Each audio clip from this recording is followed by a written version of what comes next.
Lorenzini Arcade. So this is definitely where the proverbial feces hits the fan. A lot of nasty things waiting for us here, including one of the most dangerous enemies in the game. However, the Carcass Spiker is certainly not that man. This monster can be really dangerous, but as long as you stay behind it, you should be okay. I quite like this monster. I think it's one of the most balanced Carcass, even though it can be kind of bullshit with its range. One of the biggest threats in this area is the fact that it is, because it is an arcade, it's been designed with a very similar, I don't know why I said it like that, that sounded like simulacrum, didn't it? A very similar aesthetic, which makes it pretty awkward to know whether or not you've been there before. And I think that this area, the idea of it is really cool. I love the idea of these arcades, I love the idea of all these stalls with all these different things that could be inside them. And I spoke about on stream all the novelty stuff they could have had in those little boutiques that they didn't do, and I think that that's a really disappointing design choice to not have them open. But I can understand why they did it. Anyhow, we're going to be navigating here and finding keys and avoiding these toxic testicles that for some reason respawn when you break them, and then coming up against this weird Sire type creature which I've dubbed the Wishkin. And there's a new monster here which is the decay creature that spits out decay, and I killed it so quickly I didn't have time to tell you what you should do with that guy, but we'll see him again. And then we have the decay baby, or the decay man, master of the night man, this guy here. So now, you remember how I mentioned in the cathedral that the decay blobs just were a pool of like non-formed juice? Well, this is what they turn into. They turn into this evolution. Be very careful of this monster because when it dies it explodes. And I've always felt that that's like the cheapest fucking thing. And the amount of times I've been hit by that is far too high. I'd like to lie and say it didn't happen, but it happens more than I'd like. This is just the Gunker again. This one is an interesting monster because you can backstab it. And usually a monster this big is difficult to backstab, and I'm having problems even running around it. There's a nice combination here of puppets and Carcass, and it leads to some unique situations. Like this creature here is the same enemy that was in the Estelle Opera House, only now it doesn't have the spider thread that gives it hyper armor. Instead it has the crash test dummy bullshit. And then again, up top here we've got Don Fry. So be very careful with this particular puppet that's hanging from the ceiling. It killed me in recording, so it can happen to you guys. This thing here, don't even bother. Just bomb it, and then just destroy it. It is such a stupid enemy. It is literally a ballerina with no fucking head, wearing a dressing gown, and it kicks the shit out of you. Unbelievable monster. Look at the life on this thing. It's just like they hate fun. And you know what you're going to get, don't you? You know the person that defends that is the person that stands in front of it and parries all the hits and thinks he did something. And in this game he did, so I can't take that achievement away from him. It's not like we're playing Sekiro, but I still think, even when you parry that monster, it's still a piece of shit. And there's a wonderful statement from Dark Souls 2 that I've parroted for a decade now, which is the developers said they never wanted enemies to be stronger than they appear. And then you look at Dark Souls 2 and there's like 40 monsters in that game that pretty much disprove that theory. And the one I always used to mention was the one in the gutter. It's like a dirty, shitty man who's wearing a fucking torn kilt, and he comes up to you with a broken sword smeared in his own shit, and when he whacks you, he cuts the planet in half. And I'll never forget that man, because he killed me. And he completely destroyed what their philosophy was for design. Speaking of design, this is the exact same creature we fought in the Malem district, only now we're in this amazing wine cellar, which is one of my favourite locations in the game. I have no idea how you find this much wine to fill this cellar, but I'm so glad they did because it looks really cool. But he has a boatload of health and a real hard time navigating pillars. Like, this dude here never learned object permanence and he thinks that this brick is just going to move, and it ain't. So we're going to introduce him to the concept of having a human brain and being a cheesy little bitch. Because you can fight this guy normally if you want to, or you can fight him like this, which is really, really handy. And that way, it's super safe. And as much as I would like to make a walkthrough where I'm just beasting absolutely everything with sheer skill, those walkthroughs don't help, because you can't do what I'm doing. This you can. This is a fantastic strategy anybody can do. And that's what I think makes a good walkthrough. A combination of advice, information, and strategies that you can replicate. If I just say I frame through all the moves, how are you going to do that unless you spend a few hours learning how to do it? It's just a waste of time. But at the same time, if every strategy is me cheesing the game, then I just don't think I could make that, and I'll save that for the professionals, the professional gamers, you know the ones. But this area is really mean. It does give me an opportunity to talk about some things that we mentioned and we touched upon previously, though. I talked about the weight being absurd. Did you know that there's a P-organ slot that allows you to carry 2 Legion weapons? I wish I was joking, but I'm not. Can you imagine the weight of carrying 2 Legion weapons? This is a decay creature. This creature has 2 moves. It has the I will walk forward and explode twice with bullshit radius on my decay, and it has the casually gonna headbutt you in the knee. Either of those moves, if you wait for the end of them, you can then go and backstab him. The backstab's a little tight for people that aren't good at it, but once you get it, it becomes very simple. And then you can move past him and continue on to these guys who I have accurately dubbed, I think, the big fellas. I don't fuck with these guys, but it's definitely worth doing so, because this game has a tendency of making big enemies drop quartz. And later on in the game, there's a couple of big enemies that do that. So always experiment with killing people. I'm just going to run past him because he's never really done anything bad to me, so I'm not going to do anything bad to him. And do you know what it is, guys? It's the eyebrows. There's something about his eyebrows that make me think it's like a mustache. He's like a truck driver. He's done nothing wrong. He's just an ice road trucker trying to make a living, you know? I can't go up to him and start whipping him in the face. Which is an absolute lie, because later on when he becomes harder, I'm going to beat him up. But I'm only going to beat him up there to prove a point. But you can carry 2 Legion weapons for the cost of about 20 weight. And I just don't understand who's going to do that. It just sounds insane to me. Unless you're some, like, New Game Plus guy with tons of levels. Like, how the fuck are you going to do that? How are you going to make that meaningful and valuable? It's such an investment. The investment it takes to get that is... oh, it's crazy. And then the funny thing is, the economy of this game is really bad. Fundamentally. It has the worst economy of any Souls-like. And you might be wondering, well, what do you mean, Chris? Isn't the economy right now shit in real life? Should we really talk about the economy? You're going to bum us out. I am going to bum you out. I'm sorry, the economy is bad. It's always bad though, isn't it? We're always in recession. But in this game, the very start of it, when you kill a puppet, you get like 80 ergo. And then at the very end of the game, you kill a puppet and you get like 100 ergo. And it's just like, what is happening? There's 30 hours between this. 30 hours. I was level 10 then, I'm level 70 now, and the difference in the ergo I get when I kill a standard man is 40! 40! And of course that's not completely accurate, because it is a bit higher than that. But it's weird. I've never seen it before. It feels to me like they were terrified that you were going to overlevel or something. It really does feel that way. They only really wanted you to get souls off of the bosses, it feels like. And the thing that's so weird to me is there's a couple of items that enable you to get a few more. So you can wear an amulet that gives you more ergo. When you wear that amulet and you kill stuff, you really don't get that much more. And it does add up over time, but you know when you compare it to if you sell a bunch of stuff, it's night and day different.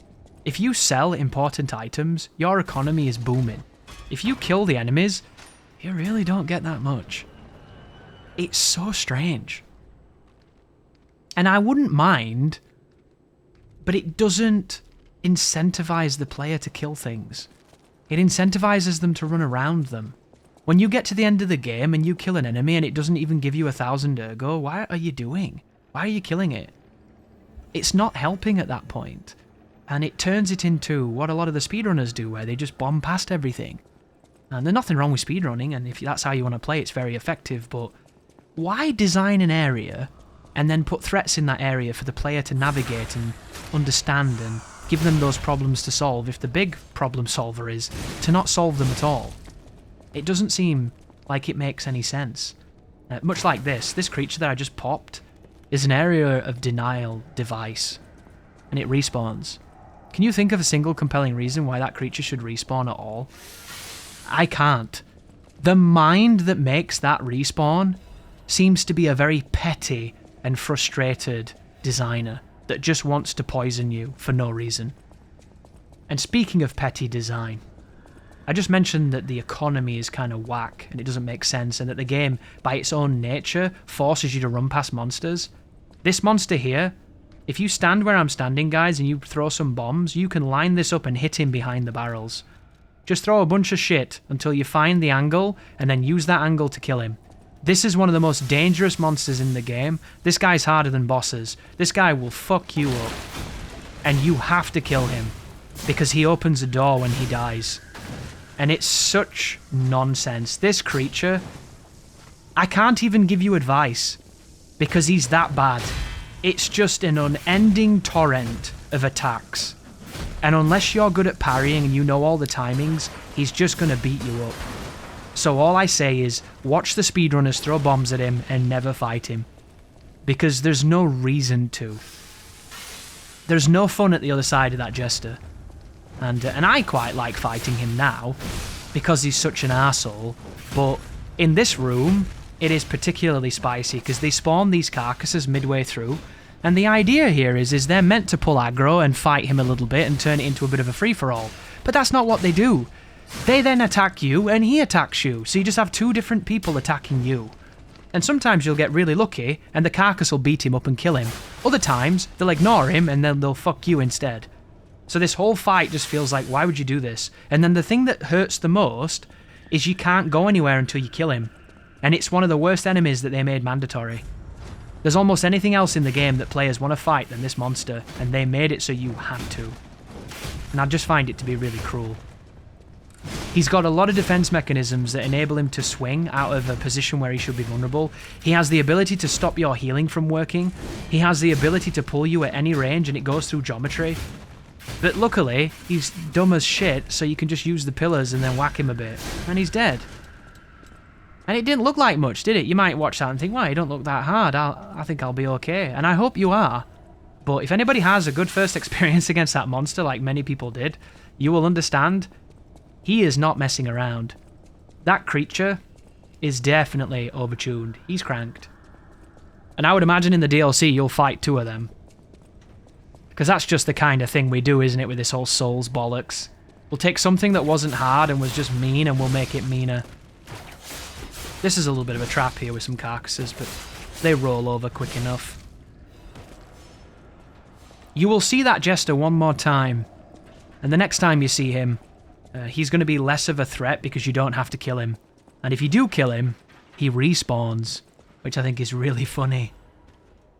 But anyhow, we're getting to the end of the arcade. We're moving into the Grand Exhibition. And that's where things are going to get really interesting, because we've got a super cool boss waiting for us. And it's finally a boss that has 1 life bar. But don't get too excited. He also has 40,000 HP. Can you imagine? Isn't that a number? It's so insane. This game is insane. I love it. I've tried my best as well not to gush about the visuals, because I think this game looks phenomenal. Every time I look at it, it just makes me happy. And do you know the thing that I really should mention, which I haven't, is just how they nailed the feel. The feel of a Souls game is the thing that separates it from everything else. Do you know the reason why people don't like Dark Souls 2? Because it doesn't feel like a Souls game. The way your character moves, the way your character attacks, the way you interact with the world is different. And I'm not saying it's bad, because a lot of people love Dark Souls 2, and it's a good game. But it doesn't feel like Dark Souls, and it doesn't feel like Demon Souls. This game feels closer to a Souls game than Dark Souls 2 does. That, to me, is the biggest achievement that this developer did. The way this game feels. And I do have problems, as you've heard. I have even more. After this walkthrough, I'm going to make a critique video of Lords of the Fallen and of this game. Because we've had 2 big Souls-like games drop this month, these last 2 months, and both of them are either getting loved or they're getting hated. And I think it's going to be really interesting to come in there and kind of look at it critically and try to come to some kind of understanding. Because it's very easy for me to say to you guys, Lies of P is amazing and Lords of the Fallen is dog shit. But there are many people that believe the opposite. And the cool thing about Discourse is that everybody has a different position on where it stands. And all the people I know that played Lies of P, that got good at Lies of P and enjoyed it for what it was, adore this game and think Lords of the Fallen is a hot, sloppy, dirty, wet bag of dicks. But all the people that struggled with this game and thought this was too hard and couldn't do the parrying and everything, they think that Lords of the Fallen is just an objectively better game. And I love that schism right there. I love the divide, because I think it speaks a lot about what you value in a game. And to me, when you touch Lies of P and you move forward at the beginning past once you've got the class, when you can actually move, the feel of this game is going to tell you whether or not you like it. And when you first start playing Lords of the Fallen, when you touch that game and you feel your character, you're going to know immediately which one's for you. And if you can play both, then I think you're a savant. Because this game, to me, is a masterclass in spacing, in understanding positioning, in being in the exact right place to get the exact right response and being completely in control. And Lords of the Fallen is the complete opposite. Lords of the Fallen is kind of like the stick for the blind guy with no spatial awareness. Like, the whole game is just banging a massive stick around and praying that you touch something you mean to. Because you are literally not in control of your character at any moment in that game. There is a disconnect between what you want and what you do at all times. And I cannot think of a movement system that is worse than that game, dude. And if you want a Souls-like where it feels like you're driving the Mako from Mass Effect, then I recommend that game highly. I think you'll have a great time. But for people who appreciate nuance, finesse, and actual mechanical execution, there are many other games I could recommend over it. But that is not to say that it doesn't have merit. Speaking of merit, this enemy right here, if you can't stunlock it, is problematic. But that monster sucks.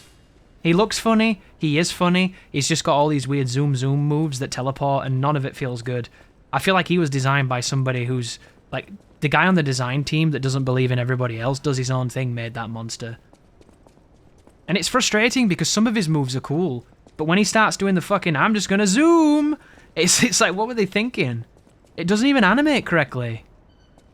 And I don't think it's a frame rate thing, I just think it's a enemy's dog shit kind of thing. And again, you'll see footage of me maybe parrying here, but I'm only going to parry to counter the sword guys when they block. It's one of the only things I parry in the game as part of my playstyle. And I only do it because it's what I did in the demo and I got used to doing it. This part of the game coming up is another one of those obligatory homages to Dark Souls. And you might have seen this throughout all of the game and thought that they were all little nods and winks. I brought some bombs to kind of even the score, but sadly the collision is not really on your side. This part here, to me, seems kind of conflicted design-wise, because you have the door enemy, which is a real threat when it comes to claustrophobic environments, just because of his body size alone. And then you have the unicycle bombers, which sounds almost like a famous bomber in history, doesn't it, that? Those guys, putting 3 of those guys together is an interesting choice, because it almost guarantees that somebody's going to get a bomb off, because you can't feasibly kill them all in time, unless you know something I don't. And speaking of things that I know, or don't, this monster here sucks. I call this guy the blue coat. There's a red coat as well. This is you know how I said earlier in the walkthrough that the elites start bad and they get worse, and it's just like, how did anybody design them? That monster drops an amulet, and this game does this thing where the people that drop amulets tend to have a lot of HP. They tend to be really, really tanky and really annoying and really dangerous, and they are. But the problem is they never stopped for a second to think, are they even remotely fun? And they're not. And I'm not going to kill that guy or the other guy that I skipped. Later on, we're going to bump into one of those in the Relic of Trismegistus, and I'm going to kill them there. And I'm going to show you pretty much the reason why I don't like fighting them. And you can pretty much guess it if you fought him. Too much capability, not enough weakness, too much life, too much defense, too much damage. They have everything. And I don't like games that give every enemy everything. And sadly, Lies of P falls into that in its balance a lot. And then it contrasts it with somebody who's immaculately designed, and then it gets me really mad, because they show me that they're capable of better, and then they, for some reason, repeatedly do worse. And it gets me... I don't want to be annoyed, but I can't help but be annoyed, because you've proven to me you can do it. You know, it's like when you did something bad at school, and your parents said, I'm not mad, I'm disappointed, and it stung you worse, because if they were mad, you'd know that they'd get over it, and it would be one of those things where it's like, oh, they're just mad, it's just an emotional response. But this was an intellectual response, and at the time, you didn't know what that word meant, and it stung, because it meant more, because you knew there was real disappointment there. And why was the disappointment? Because your parents knew you were better than that. They raised you better than that. And that's how I feel about this. Look at this. This, to me, this design, is somebody that looked at Dark Souls and looked at the rafters and thought, yeah, that's a great idea, we'll do that, what a cool thing, everybody loves that part. And then they did it in a really shitty way. And I've brought bombs here, but the collision is cooking me and they're all throwing at me, which is kind of disappointing. And the other guy's about to throw right there, see that?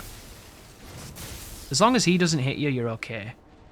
You can roll down there and go through the door, but if you do that, I think you take some fall damage, which is the reason why I avoided it. And then you can use the shortcut and get on with your life. But it's so fascinating to me, the amount of things in this game that's like, yo guys, remember Dark Souls? And then there's so many bits where it's just like, did you remember Dark Souls? Did you even play it? Did you play it once? Because there's one area of Lies, once I've finished with all my grumbling and my grievances, that I just don't understand. And I don't understand lots of it, let's be true. There's so much design here that just boggles my mind. Like, why would you have an exhibition area or a museum with all these wonderful enemies in these displays, and then there's 2 of them that comes alive, and then you never even lean into that idea? What a cool idea of the displays coming alive. It might be cliche, but it's cool. Nothing wrong with something cool, even if it is a trope. And instead, we just get everything we've already been getting. What a wasted opportunity for something different, interesting, better. But yet, more Dretson's robots with terrible animations. Look at this fucking guy. Zoom Zoom, the man. Lords of the Fallen teleportation, the man. But on top of all the other things that I continue to add to my large list, this game does not have an active menu. And this might not sound like a big deal to a lot of players, you might not have even noticed. But when you pause in Dark Souls, the game doesn't pause. When you pause in this game, the game doesn't pause. On that level, you would think that these 2 mechanics were the same. But they're not. Because in Dark Souls, you can see both the menu and what you are doing. So you can engage and interact with the game while you're in a menu. And if you practice, you can do things in menus that most people can't do. When there's no danger, nothing's happening, they sit down, they look at things, they do it. You can navigate the menus while you're in combat with the confidence that a player takes hundreds of hours to get to do in any normal moment. Because it's active, because it's dynamic, and because you're in control. Speaking of balance, look at this enemy. See that? Why does he die that fast when he's technically new? Yet, lots of other guys don't. Interesting, isn't it? That monster just then dies as quickly as anything should, considering how much power I have in my build right now. My stats here, all technique. My weapon, technique handle. My weapon, incredibly high damage, incredibly quick. Incredible powerhouse. Nothing but power. Raw power. This guy looks like he's on the receiving end of that. The guy coming up will not. Interesting, isn't it? But in Lies of P, when you pause the game continues playing, but you lose control. You cannot control your character, and you cannot see. So all they do is take this cool idea, one of the best things Dark Souls ever did, and they ruin it. And what happens is, you'll get beaten up, and it'll knock you out of the menu. So it's the worst of every world. Did you notice any reviewers mention that? Did you notice anybody on Reddit mention that? Probably didn't, did you? Because they were telling you that the parry frames were too small and they couldn't parry and it needs to be like Sekiro. They were telling you that the dodge didn't work because they can't use it properly. They were telling you all this bullshit that doesn't fucking matter because it's literally you are a bad player with bad timing, get better. But the stuff that does matter, the stuff that is worth taking from these other games, is not here. Oh, and speaking of something that's really cool, this monster here, the wrestler carcass, very dangerous monster, very tanky monster. Look at that HP, unbelievable. This guy has a pack on his back, and this is a mechanic that you might not even notice is happening until later on. When you break that, you break his posture, and he can then be staggered. This is something I wish this game had really leaned into. Sadly, it seems like because this mechanic exists, they just leaned into the HP scaling. They did the Bethesda difficulty scaling of just cranking the slider like it's fucking Spinal Tap. But this is my favourite boss in the game. This is Champion Victor. This boss is so wonderfully elegant in so many ways, and he doesn't have a shitty second life bar, so you fight him once, you win, and you feel good about it. Everything this guy does, there's an answer to it. None of it is cheap. None of it is unfair. All of it is beautifully designed. And if you get hit here, it's your fault, because Victor is really well made. And I'm going to show you just how aggressive you can be with this fight and really do some serious damage to him. And you'll notice his backpack is the amulet that he creates once you beat him. And it's an amulet I'm going to be using on this build, guys. And I've not really talked about my build, and I should do that in perhaps the next video. It's not important, but some people care. Now we can get the stun. So one thing you've not seen until right now is when you stun bosses, later on in this game, they start having ripostes before you can punish them. And you're going to see it in the sequence coming up. Because this is the second phase. Second phase has 25,000 HP. Technically, Victor has 48,000 health. Probably more if you add up the smaller numbers. What an absurdly tanky beast. And this form is the same as the previous one. He just moderates different attacks in different ways and ends up modifying enders, which is really cool. So for instance, the stamp just then, in the first phase it's one stamp, in this phase it's two.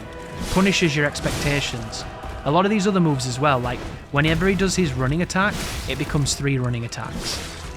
A lot of the moves that previously were safe become slightly less safe unless you know them, and then they have new weaknesses. This is why this boss is so well designed. But the crazy thing here is every hit I've hit him with has been an R2. Can you imagine if this was Bloodborne? Can you imagine if I hit a boss 30 times with R2s? I would have broken every bone in its body, every limb in its limb system, about 5 or 6 times. And I just stun him at the end. And here's his counter-attack, it's a grab. Do not get grabbed by this. Go behind him, beat him up. If I hit any boss in Bloodborne that hard, I would kill them in 10 seconds.